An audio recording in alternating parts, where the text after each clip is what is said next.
Hello everyone, welcome back to BCS academy. This is Anurag Agarwal. Students, आज की इस video में हम सीखने जा रहे हैं कि फिगर्स ऑफ स्पीच क्या होते हैं और क्या फिगर्स ऑफ स्पीच के कुछ बेहतरीन एग्जांपल्स हो सकते हैं। अगर आप कक्षा 12वीं के छात्र हैं तो आपको यह ज्ञात होगा कि हर बार परीक्षा में फिगर्स ऑफ स्पीच से सवाल पूछे ही जाते हैं। तो बिना समय को जाया किए आइए बढ़ते हैं वीडियो की तरफ। फिगर्स ऑफ स्पीच से हम हिंदी में कहते हैं अलंकार, जिसे हम ऑर्नामेंट या ज्वेलरी के नाम से भी जानते हैं। अलंकार, ऑर्नामेंट या ज्वेलरी क्यों कहे जाते हैं? क्योंकि जिस प्रकार आभूषण किसी व्यक्ति या किसी महिला की सुंदरता को बढ़ाने का काम करते हैं, उसी प्रकार जो अलंकार होते हैं वह वाक्यों की सुंदरता को बढ़ाने का काम करते हैं। दूसरे शब्दों में कहें तो अलंकार कुछ ऐसे शब्द होते हैं जो किसी भी वाक्य को एक साधारण कथन की तरह न कहकर उसे एक प्रभावशाली तरीके से प्रस्तुत करने में हमारी मदद करते हैं। तो अगर हम डेफिनेशन की बात करें तो फिगर्स ऑफ स्पीच की डेफिनेशन हो सकती है: a figure of speech is such a word which is use to beautify a sentence. एक अलंकार ऐसा शब्द होता है जो किसी भी वाक्य की सुंदरता को बढ़ाने का काम करता है। Students, figures of speech counting में मोर देन 20 भी होते हैं। लगभग 26 फिगर्स ऑफ स्पीच होते हैं, लेकिन हमारे सिलेबस में यानी कि कक्षा 12वीं के सिलेबस में केवल 7 ही फिगर्स ऑफ स्पीच पूछे जाते हैं। तो कौन कौन सी हैं वो 7 फिगर्स ऑफ स्पीच? उसके लिए हमने एक शॉर्टकट तैयार किया है जिसे हम शैम्पू के नाम से याद रख सकते हैं। इसके थ्रू आपको इनका नाम रखने में आसानी होगी। यहाँ पर S stands for simile, H stands for hyperbole, A stands for apostrophe, M stands for metaphor, P stands for personification, O stands for oxymoron and next O stands for onomatopoeia. तो सबसे पहले आइए शुरुआत करते हैं सिमिली से। Simile से हम हिंदी में कहते हैं उपमा अलंकार। अगर इसकी डेफिनेशन की बात की जाए तो in this figure of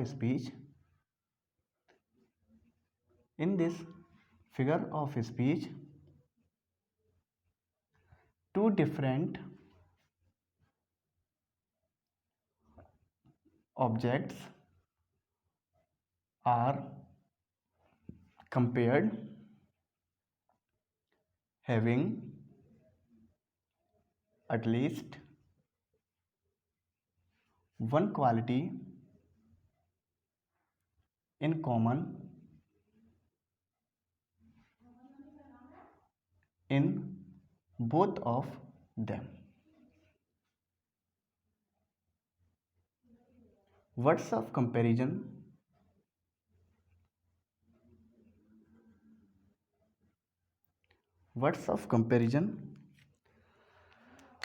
so like as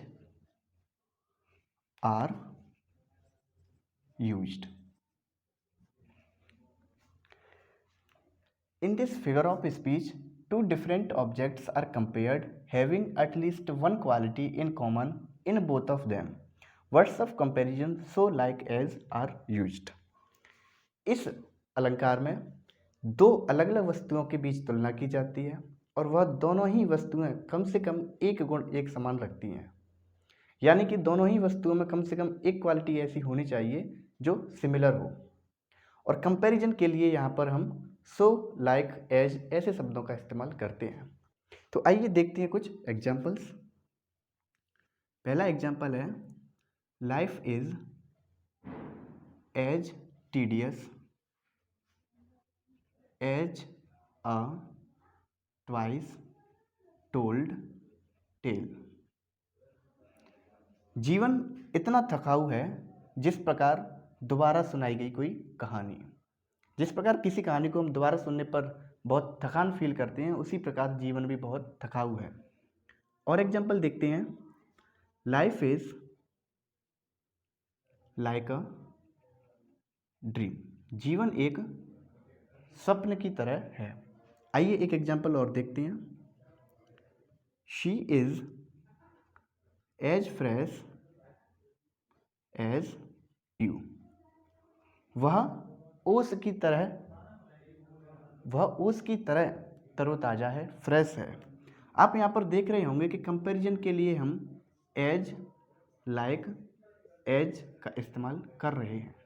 यानी कि अगर आपको कहीं भी कंपैरिजन होता दिखाई दे और वहाँ पर सो लाइक या एज शब्दों का इस्तेमाल दिखाई दे तो आप समझ जाएंगे कि वहाँ पर यकीनन सिमिली का ही इस्तेमाल हुआ है। आइए बढ़ते हैं दूसरे फिगर ऑफ स्पीच की तरफ, जो कि है मेटाफर। मेटाफर को हम हिंदी में कहते हैं रूपक अलंकार।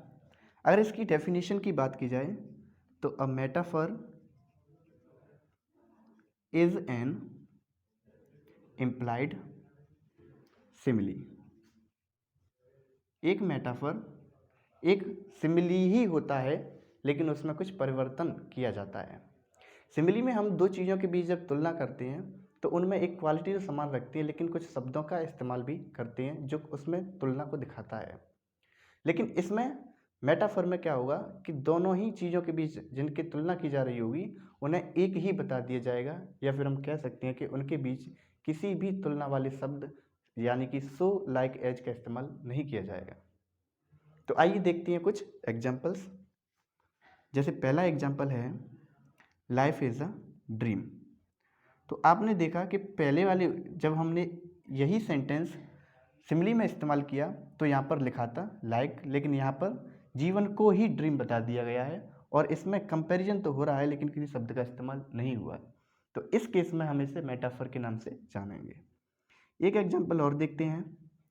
Camel is the ship of desert. ऊंट रेगिस्तान की जहाज है। ऊंट क्या होता है? रेगिस्तान का जहाज है। ऊंट को ही रेगिस्तान का जहाज बता दिया गया है। नेक्स्ट एग्जाम्पल है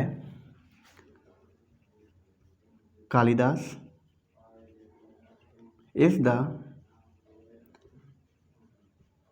शेक्सपियर ऑफ इंडिया। यहाँ पर कालिदास की तुलना शेक्सपियर के साथ की गई है। तो दोस्तों यह था फिगर्स ऑफ स्पीच का पार्ट 1। अगली वीडियो में हम बचे हुए 5 फिगर्स ऑफ स्पीच को कवर कर रहे होंगे। जल्द ही वीडियो आपको चैनल पर मिल जाएगी। अगर आपको ये वीडियो पसंद आई है तो वीडियो को लाइक करें, चैनल को सब्सक्राइब करें। मिलते हैं अगली वीडियो में, तब तक के लिए धन्यवाद।